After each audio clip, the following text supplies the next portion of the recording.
20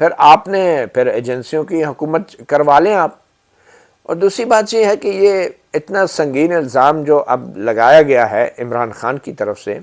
وہ ایک سابق وزیر اعظم رہے ہیں، اور اس الزام کو ہمیں نظر انداز نہیں کرنا چاہیے، اور خاص طور پہ حکومت کو، شہباز شریف کی حکومت کو، اتحادیوں کی حکومت کو تو بالکل نظر انداز نہیں کرنا چاہیے۔ ان کو فوری طور پہ اس سنگین الزام کے اوپر ایک کمیشن بنانا چاہیے تاکہ تمام معاملات ریکارڈ پہ ہیں۔ اور حکومت اگر کمیشن نہیں بناتی تو اس کی وجہ یہی ہوگی کہ یہ جو اتحادیوں کی حکومت ہے، اس کے اندر بھی کئی سیاستدان ہیں جو ایجنسیوں کی ٹیلی فون کالوں پہ عمران خان وزیر اعظم کے دور میں قانون سازی میں اس وقت کی حکومت کی مدد کرتے رہے ہیں۔ ایک قانون سازی تو ہمیں بھی یاد ہے جس میں آرمی چیف، موجودہ آرمی چیف کی مدت ملازمت میں توسیع کی گئی تھی، جس میں ساری سیاسی جماعتیں، اپوزیشن کی اور پی ٹی آئی حکمران جماعت سب ایک پیج پہ آ گئے تھے۔ تو اس قانون سازی میں بھی یقیناً عمران خان اب شاید آنے والے وقت میں انکشاف کریں گے کہ کس کس کو کس کس نے فون کیے تھے، کیونکہ خان صاحب بر وقت کوئی بات نہیں کہتے۔ خان صاحب جو بات بھی کہتے ہیں وہ اب اسٹیبلشمنٹ پہ دباؤ بڑھانے کے لیے کہتے ہیں، الٹا اسٹیبلشمنٹ کو بلیک میل کرنے کے لیے کہتے ہیں، کیونکہ جو بندہ خود بلیک میل ہوتا رہتا ہے تو اس کی بھی ایک فطرت میں بلیک میل کرنا آ جاتا ہے۔ تو خان صاحب بطور وزیر اعظم بلیک میل ہوتے رہے ہیں، اور اب بطور اپوزیشن لیڈر وہ بلیک میل کر رہے ہیں، اور وہ بلیک میل انہی قوتوں کو کر رہے ہیں جو قوتیں ان کے لیے اپوزیشن جماعتوں کو یا دوسرے اتحادیوں کو بلیک میل کرتی تھیں، یا پھر وزیر اعظم کو بھی بلیک میل کرتی تھی۔ تو عمران خان جو ہیں اب وہ جس بلیک میلنگ ٹیکٹکس جو اپنا رہے ہیں اس کا ہدف اسٹیبلشمنٹ ہے، اور عمران خان بار اشاروں میں بھی کہہ رہے ہیں کہ بڑے لیڈر ہمیشہ یو ٹرن لیتے ہیں۔ وہ جرمن کی، ہٹلر کی فوجیں اور نیپولین کی فوجیں جو ہیں انہوں نے یو ٹرن ہی لیا تھا جب وہ سوویت یونین کے اوپر حملہ آور ہوئی تھی، جو رشیا تک پہنچ گئی تھی، تو اگر وہ یو ٹرن لے لیتی تو بچ جاتی۔ تو بڑے لیڈر ہمیشہ یو ٹرن لیتے ہیں۔ تو عمران خان ابھی بھی موجودہ اسٹیبلشمنٹ کو، فوج کو یہ پیغام دے رہے ہیں کہ آپ نے جو فیصلہ کیا آپ اس پہ یو ٹرن لے لیں، اور اب یو ٹرن لینے سے مراد یہ ہے کہ اب فوج میری مدد کرے اور مجھے دوبارہ اقتدار میں لے آئے۔ کتنا افسوسناک اور کتنا شرمناک یہ پیغام ہے جو اسٹیبلشمنٹ کو اب دیا جا رہا ہے، اور اب جا کے انکشافات ہو رہے ہیں۔ جو انکشافات بطور وزیر اعظم ان کو ریزسٹ کرنا چاہیے تھا اور برملا انکشاف کرنا چاہیے، اب آہستہ آہستہ چیزوں کو بتا رہے ہیں، آہستہ آہستہ دباؤ بڑھا رہے ہیں۔ مگر سوال ایک ہی ہے کہ کیا گارنٹی ہے کہ اگر پنجاب میں بھی دوبارہ پی ٹی آئی کے عوام جو ہیں ووٹ دے دیں تو وہ دوبارہ پنجاب میں حکومت میں آ کے بلیک میل نہیں ہوں گے؟ کیا گارنٹی ہے؟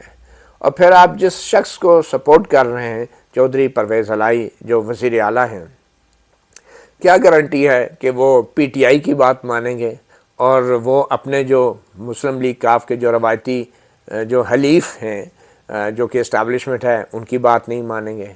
تو پھر بعد میں آپ گلہ کریں گے کہ دیکھیں جی ہمیں تو اپوزیشن میں بھی بلیک میل کیا جاتا رہا۔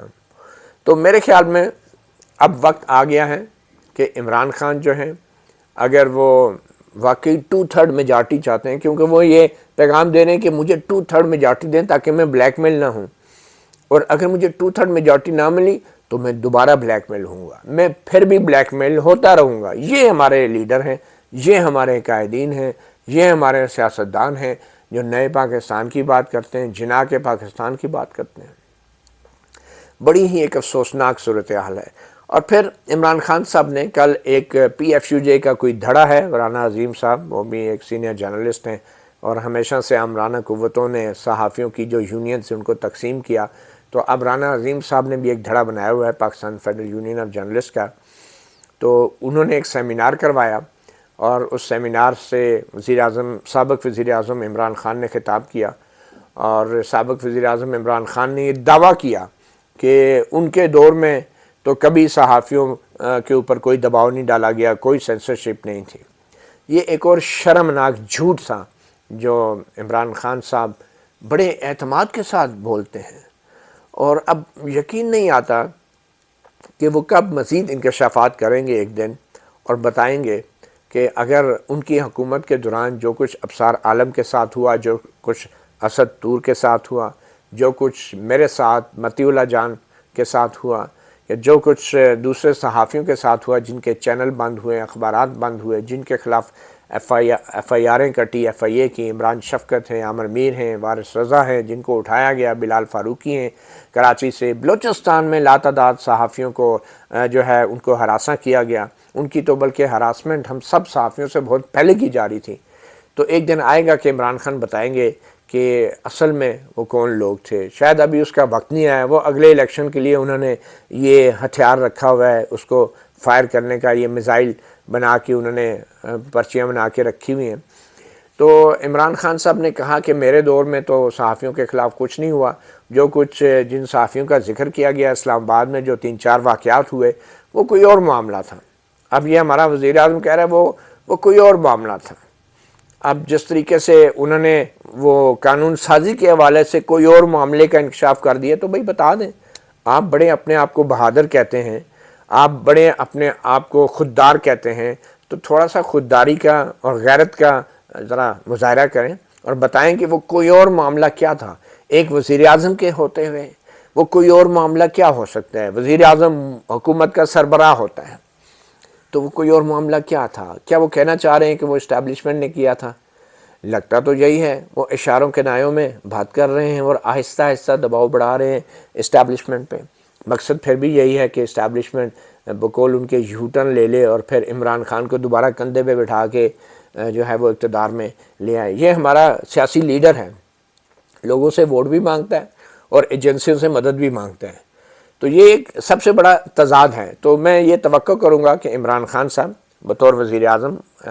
میں یہ توقع کر رہا تھا کہ اپنی تقریر میں بتائیں گے کہ وہ معاملہ کوئی اور کیا تھا۔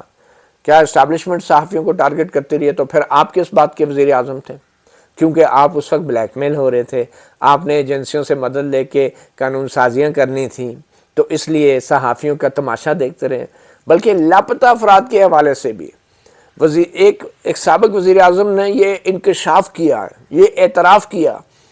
کہ جو فوج کے سربراہ ہیں جنرل باجوہ کا نام لے کے انہوں نے کہا کہ ان کا یہ موقف تھا کہ ہم اگر ان دہشت گردوں کو عدالتوں کے سامنے پیش کر دیں، یعنی کہ عمران خان نے بطور سابق وزیر اعظم انکشاف کیا کہ جب وہ وزیر اعظم تھے تو جنرل باجوہ اور اس وقت فوج کی قیادت نے انہیں یہ بتایا تھا کہ ان کی تحویل میں بڑی تعداد میں لوگ موجود ہیں جن کو عدالتوں کے سامنے پیش نہیں کیا گیا۔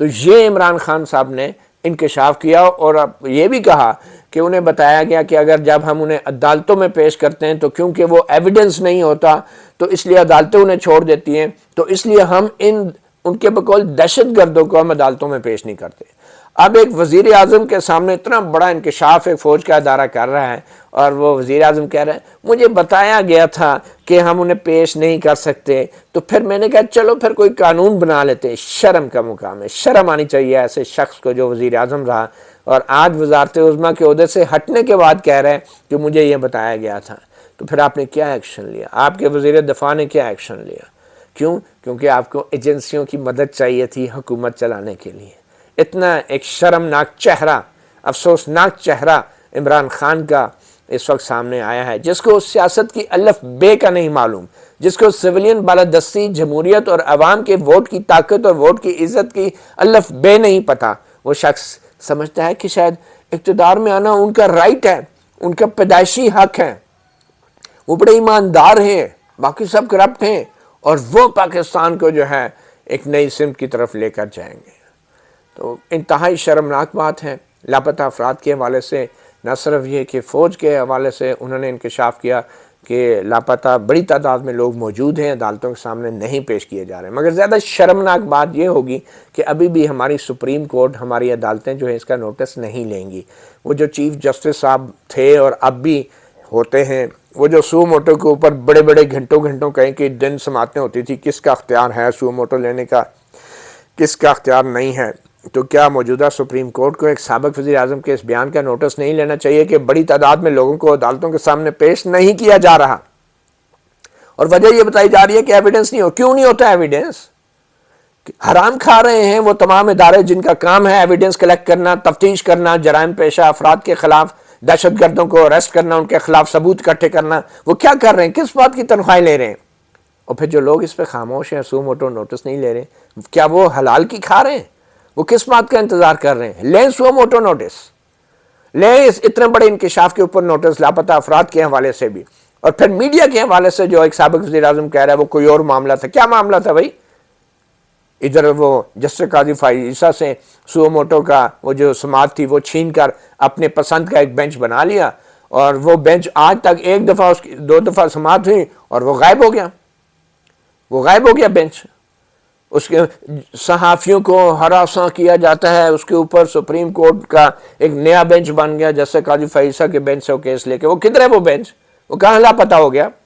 اب جبکہ سابق وزیر اعظم انکشافات کر رہے ہیں وہ کوئی اور معاملہ تھا، بلائیں وزیر اعظم کو، سابق وزیر اعظم کو، بھائی وہ کیا معاملہ تھا، لیں سو موٹو۔ بہت شوق ہوتا ہے کہ سو موٹو کا اختیار ان کا ہے تو ان کا ہے، تو میرا ہے تو ان کا نہیں ہے۔ صرف چیف جسٹس جو ہے وہ واحد سول آربیٹر ہیں، سول اتھارٹی ہیں سو موٹو لینے کے۔ کدھر گیا وہ سول اتھارٹی؟ کیوں نہیں لے رہے سو موٹو اتنے بڑے انکشافات کے بعد؟ کیوں نہیں صحافیوں کو ہراساں کرنے والے کیس لگ رہے؟ میرا کیس کیوں نہیں لگ رہا؟ 21 جولائی کو 2 سال ہو جائیں گے، دن دہاڑے اغوا ہوا ہے، ویڈیو سامنے آئی، اور ایک معزز جج جسٹس اعجاز اللہ احسن کہتے ہیں مبینہ اغوا، پہلی تاریخ پہ صبح 8 بجے میں پیش ہو رہا ہوں، 6-7 گھنٹے بازیابی کے فوراً بعد بری حالت میں پیش ہوں، اور مجھے وہ معزز جج کہہ رہے ہیں مبینہ اغوا، آرڈر میں لکھوایا، وہ چیف جسٹس گلزار جو اس وقت تھے انہوں نے وہ لکھ دیا ان کو مبینہ اغوا۔ تو کتنا شرم کی بات ہے کہ یہ سارے لوگ بے نقاب ہو رہے ہیں، اور یہ عمران خان اور سابق وزیر اعظم جو ہیں اب چیزیں سمجھ آ رہی ہیں کہ یہ صرف ایک عمران خان نہیں ہے، ہماری عدلیہ میں بھی بہت سارے عمران خان بیٹھے ہیں، ہماری سیاست میں تو عمران خان ہیں، اور افسوس کے ساتھ اب ہماری صحافت میں بھی بڑے بڑے عمران خان ہیں۔ مجھے افسوس ہوا کہ حامد میر جیسا ایک سینئر جرنلسٹ جن کے والد کا ایک بہت بڑا نام ہے، جو وارث ہیں میر کی وراثت کے، وہ عمران خان کو فاطمہ جناح کے ساتھ ملا رہے ہیں کہ پہلے فاطمہ جناح غدار تھی اور آج آپ کو بھی غداری کا سرٹیفکیٹ دیا جا رہا ہے۔ اور حامد میر صاحب سے میں یہ توقع کر رہا تھا کہ ان میں اتنی اخلاقی جرات ہوگی کہ جو پریس کلب کے سامنے جب تقریریں کرتے ہیں تو پھر بڑی ڈٹ کے کرتے ہیں، لیکن عمران خان سامنے بیٹھے ہوئے تو ان سے پوچھ سکتے تھے کہ بھئی آپ وزیر اعظم تھے، آپ بتائیں آج آپ بتائیں گے، کیونکہ پریس فریڈم کے اوپر سیمینار ہے، تو آج آپ بتائیں گے کہ اسد طور کو گھر میں گھس کے کس نے مارا؟ حامد میر صاحب پوچھتے ہیں عمران خان سے، آج آپ بتائیں گے کہ ابصار عالم کو کس نے گولی ماری؟ آپ وزیر اعظم رہے، بتائیں آپ، یا کہیں گے مجھے نہیں پتا فلاں تھا؟ حامد میر صاحب پوچھتے ہیں عمران خان سے، آپ جب بتائیں گے کہ متی اللہ کو کس نے دن داڑے اسلام آباد سے اغوا کیا؟ آپ وزیر اعظم تھے۔ حامد میر صاحب پوچھتے کہ آپ 3.5-4 سال حکومت میں رہے، بتائیں گے احمد نورانی کے بارے میں کیا انویسٹیگیشن رپورٹ ہیں جو آپ کے خفیہ الماریوں میں رکھی ہوئی ہیں؟ حامد میر صاحب پوچھتے کہ میرے ساتھ جو کچھ ہوا وہ کمیشن کی رپورٹ عمران خان نے کیوں نہیں جاری کی؟ عمران خان حکومت نے 4 سال تک کیوں نہیں سرکاری طور پہ جاری کی؟ پوچھتے ہیں حامد میر صاحب، لیکن حامد میر صاحب نے کچھ نہیں پوچھا۔ وہ تو ڈاکٹر شیری مزاری کی جرنلسٹ سیفٹی بل اور میں نے یہ کیا، اور شیری مزاری نے بڑا سپورٹ کیا، ان کو کہاں سے میں پھر بتاؤں گا۔ پہلے بھی ایک دفعہ آپ نے اعلان کیا تھا بتانے کا، اور پھر جو کچھ ہوا وہ سب کو پتہ ہے، بتایا تو کچھ نہیں، اور پھر پتہ چلا کہ وہ بات ختم ہو گئی۔ تو بتائیں، آپ ہی بتا دیں نا، پھر آپ میں اور خان صاحب میں بھی پھر کوئی فرق نہیں، خان صاحب بھی بتاتے ہیں کہ میں بتاؤں گا اور آپ بھی کہتے ہیں میں بتاؤں گا، تو بتائیں نا۔ ایک ہی صف میں کھڑے ہو گئے خان صاحب اور میر صاحب۔ تو بہرحال افسوس ہوا کہ حامد میر صاحب نے ایک ایسے سابق وزیر اعظم اور ایک ایسے سیاستدان کی ایک تقریب میں شرکت کی جس کو پریس کا دشمن قرار دیا جاتا رہا، اور صرف ہلکے انداز میں مینشن کر دینا یہ ہوا، تو پوچھتے نا کہ ابصار عالم کے ساتھ جو ہوا، متی اللہ کے ساتھ جو ہوا، اسد طور کے ساتھ جو ہوا، پوچھتے نا ان سے کہ کس نے کیا، بس نام لے کے آپ نے اپنی ڈیوٹی پوری کر دی۔ تو افسوس ہوا حامد میر صاحب نے بھی ایک عمران خان جیسے ایک پریس کے دشمن، پریس فریڈم کے دشمن کی تقریب میں شریک ہو کے ایسی تقریر کی، اور پھر ان کو کریڈٹ دے رہے ہیں کہ جی ڈاکٹر شیری مزاری کو کہاں سے دباؤ آیا، میں پھر وہ بتاؤں گا، تو بتا دیں پھر، یا پھر خان صاحب سے پوچھتے کہ خان صاحب آپ بتائیں، آپ جیسے پرائم منسٹر کے ہوتے ہوئے آپ کے وزیر کو GHQ میں اگر بلا کے ڈاکٹر شیرین مزاری کو کوئی لوگ پریشرائز کر رہے ہیں، تو پھر عمران خان کے وزارت عظمیٰ کس بات کی؟ تو میر صاحب سوال جو کرنے چاہیے تھے آپ نے نہیں کیے، بہت افسوس ہوا، مایوسی ہوئی، اور ایک شخص کی تقریب میں شرکت کر کے آپ نے پنجاب کے 20 جو حلقوں میں ضمنی انتخابات ہو رہے تھے اس سے پہلے آپ نے عمران خان صاحب کو ایک لیجیٹیمیسی دے دی، اور اس تقریب میں شریک ہو کے آپ نے ظاہر کیا کہ جس طرح ماضی میں صحافیوں کے خلاف ہوتا رہا ہے اس طرح عمران خان کے دور میں بھی ہوا، اس میں کوئی شک نہیں ہوتا رہا ہے۔ لیکن میر صاحب آپ کو تھوڑا سا یہ ضرور اندازہ ہونا چاہیے تھا کہ یہ تو ابھی زخم ہرے ہیں، یہ زخم تو تازہ تھے صحافیوں کے جن کے ساتھ یہ ہوا، اور آپ پہنچ کے اسٹیج پہ تقریر کرنے، یہ بھی نہیں معلوم کیا کہ یہ جو دھڑا ہے پی ایف یو جے کا، کیا آپ نے انہیں جوائن کر لیا؟ آپ جن لوگوں کا ذکر کرتے ہیں سینئر صحافیوں کا، برنا صاحب کا، منہاج برنا صاحب کا، جن کے آپ خود کو پیروکار کہتے ہیں، کیا منہاج برنا آج زندہ ہوتے تو وہ یہ اس دھڑے میں ہوتے پی ایف یو جے کے، جو کہ ہمیشہ سے پہلے ایک دستور جنرل ضیاء الحق نے بنایا تھا، اور اب یہ جو دھڑا ہے وہ سر عام اس کو پرواہ نہیں ہے صحافیوں کے ساتھ کیا ہوا، اور آپ اس دھڑے کی تقریب میں جا کے شریک ہو گئے۔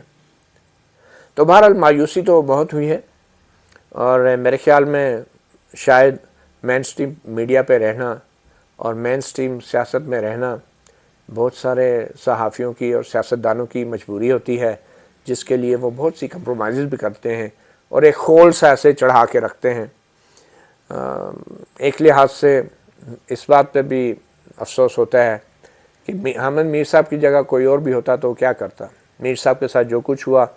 ابھی بھی میں سمجھتا ہوں بہت بڑا ظلم ہوا، اور اگر میر صاحب بدلہ لے رہے ہیں کسی سے کسی چیز کا تو کافی حد تک وہ اس میں حق بجانب بھی ہوں گے، کیونکہ عمران خان صاحب کو تو ہم جو بھی کہیں کہ ان کے دور میں صحافیوں کے ساتھ جو کچھ بھی ہوا، مگر اب تو پچھلے 2-3 مہینے سے شہباز شریف صاحب کی حکومت ہے، نون لیگ کی حکومت ہے، پی ڈی ایم کے ان قائدین کی حکومت ہے، جو میرے گھر آئے، مجھ سے افسوس کرنے آئے، اسد طور سے افسوس کرنے گئے، ابصار عالم سے جنہوں نے افسوس کیا، اظہار یکجہتی کیا، تو آج وہ حکومت میں ہے، تو کم از کم بتائیں تو صحیح نا ہمارے ساتھ کیا ہوا اور کس نے کیا۔ آج بھی وزراء جو ہیں باتوں کو مذاق میں اڑا دیتے ہیں۔ آج بھی وزراء سے یہ پوچھ لیا جائے کہ کیا ہوا ان صحافیوں کا جو اسلام آباد میں واقعات ہوئے تھے، تو انہیں کہا جاتا ہے آپ نشاندہی کریں، اور ہنس کے مسکرا کے۔ شیخ رشید بھی یہی بطور وزیر داخلہ ان کی یہی باتیں تھیں۔ تو بہرحال مجھے افسوس ہوا جو کچھ بھی یہ عمران خان صاحب نے تقریر کی، جھوٹ بولا، منافقت کا مظاہرہ کیا، اور اتنے اعتماد کے ساتھ،